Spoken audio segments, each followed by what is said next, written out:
رات مکہ پر چھا چکی ہے، گلیاں خاموش ہیں، لیکن خاموشی کے اندر ایک خوفناک فیصلہ پل رہا ہے۔ یہ وہ رات ہے جس میں تاریخ کا دھارا بدلنے والا ہے۔ یہ وہ لمحہ ہے جب ایک نبی صلی اللہ علیہ وسلم اپنا وطن، اپنا گھر اور اپنی یادوں سے بھرا شہر چھوڑنے والا ہے، صرف اس لیے کہ اللہ کا دین زندہ رہے۔ یہ ہے ہجرت مدینہ کی سچی، مستند اور لرزا دینے والی داستان۔ مکہ میں 13 سال گزر چکے تھے، دعوت توحید دی جا چکی تھی، قرآن نازل ہو چکا تھا، لیکن قریش کا ظلم انتہا کو پہنچ چکا تھا۔ کمزور مسلمانوں پر تشدد، سماجی بائیکاٹ، قتل کی سازشیں، سب کچھ آزمایا جا چکا تھا۔ قریش جان چکے تھے کہ اگر محمد صلی اللہ علیہ وسلم زندہ رہے تو اسلام پھیل۔ اسی لیے دارالندوہ میں ایک خفیہ اجلاس ہوا۔ ہر قبیلے سے ایک نوجوان ایک ہی رات میں حملہ کرے تاکہ خون کسی ایک قبیلے پر نہ آئے۔ یہ فیصلہ ہو چکا تھا، اور یہی وہ لمحہ تھا جب اللہ کی نصرت آسمان سے نازل ہوئی۔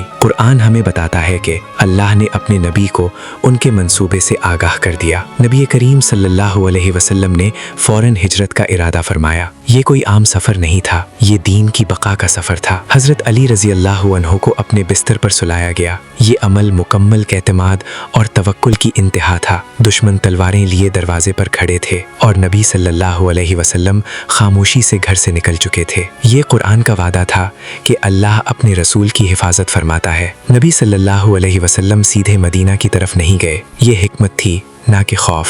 آپ صلی اللہ علیہ وسلم حضرت ابو بکر صدیق رضی اللہ عنہ کے ساتھ مکہ کے جنوب میں واقع غار ثور کی طرف روانہ ہوئے۔ یہ غار 3 دن اور 3 راتوں تک اسلام کی تاریخ کا مرکز بنا رہا۔ قریش سر پر انعام رکھ چکے تھے، کھوجی قدموں کے نشان تک پہنچ چکے تھے، حتیٰ کہ غار کے دہانے تک آ گئے۔ لیکن اللہ کی قدرت دیکھیے، مکڑی نے جالا بن دیا اور کبوتر نے گھونسلہ بنا لیا۔ قرآن اس لمحے کو ہمیشہ کے لیے محفوظ کر دیتا ہے۔ غم نہ کرو، اللہ ہمارے ساتھ ہے۔ یہ کوئی افسانے نہیں، یہ ایمان کی معراج ہے۔ 3 دن بعد ہجرت کا اصل سفر شروع ہوا۔ ایک ماہر رہنما عبداللہ بن عریقت ساتھ تھا۔ یہ بھی اس بات کا ثبوت ہے کہ اسلام توکل کے ساتھ تدبیر بھی سکھاتا ہے۔ ریگستان کی تپتی ریت، پیاس، تعقب کا خطرہ، لیکن قدم ڈگمگائے نہیں۔ راستے میں سراقہ بن مالک پیچھا کرتے ہوئے آئے، لیکن اللہ نے اپنے نبی کی حفاظت فرمائی۔ یہ واقعہ صحیح احادیث میں محفوظ ہے اور حق و باطل کے فرق کو واضح کرتا ہے۔ ادھر مدینہ میں ایک عجیب منظر تھا۔ انصار روزانہ شہر سے باہر نکلتے، افق کو تکتے اور مایوس واپس لوٹتے۔ لیکن ایک دن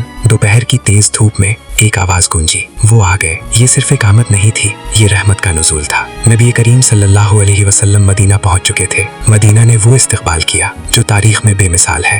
ہر گھر چاہتا تھا کہ نبی صلی اللہ علیہ وسلم ان کے ہاں قیام فرمائے، لیکن نبی صلی اللہ علیہ وسلم نے اونٹنی کو آزاد چھوڑ دیا اور فرمایا کہ جہاں یہ بیٹھے گی وہیں قیام ہوگا۔ یہ فیصلہ بھی اللہ کے حکم سے تھا۔ مسجد نبوی کی بنیاد رکھی گئی، مہاجرین اور انصار کے درمیان بھائی چارہ قائم کیا گیا۔ یہ محض ہجرت نہیں تھی، یہ ایک نئی اسلامی ریاست کی بنیاد تھی۔ قرآن نے اس ہجرت کو اتنی اہمیت دی کہ اسلامی تاریخ کا آغاز اسی واقعے سے جوڑا گیا۔ ہجرت ہمیں سکھاتی ہے کہ جب دین خطرے میں ہو تو قربانی دی جاتی ہے۔ گھر، وطن، مال سب چھوڑا جا سکتا ہے، لیکن ایمان نہیں۔ یہ تھی ہجرت مدینہ، کوئی افسانہ نہیں، کوئی مبالغہ نہیں، بلکہ قرآن اور صحیح احادیث سے ثابت ایک زندہ حقیقت، ایک ایسا سفر جس نے دنیا کی تاریخ بدل دی، اور آج بھی ہر مومن کو یہی پیغام دیتا ہے: اللہ کے راستے میں اٹھایا گیا ہر قدم کبھی ضائع نہیں جاتا۔